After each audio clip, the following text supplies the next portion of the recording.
জামাই আছি বলে কি সব কাজ করতে হবে নাকি? বলি রাজপুত্র এখান থেকে বিদায় হয়ে তোমার রাজপ্রাসাদে গিয়ে বসে বসে গেল না?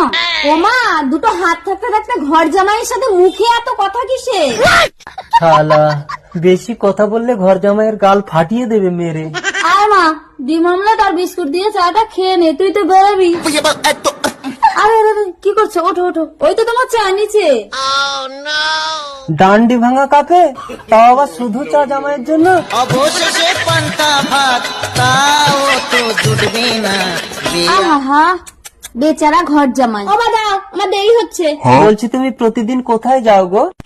দেখেছো মা, আমার বাপের বাড়িতে নাকি আমাকে জবাব দিতে হবে। তোর ছাই ভাল লাগে না। ও মা আমি চললাম। খালি পেটে যাস না মা, গিয়েই তো এক্ষুনি বন্ধুদের সঙ্গে মদ খাবি। এই ছোট লোকের বাচ্চার জন্য মেয়েটা আমার খালি পেটে চলে গেল, এবার মদ খাবে কি করে? ভুল হয়ে গেছে শাশুড়ি মা। ভুল হয়ে যাচ্ছে, সারাদিন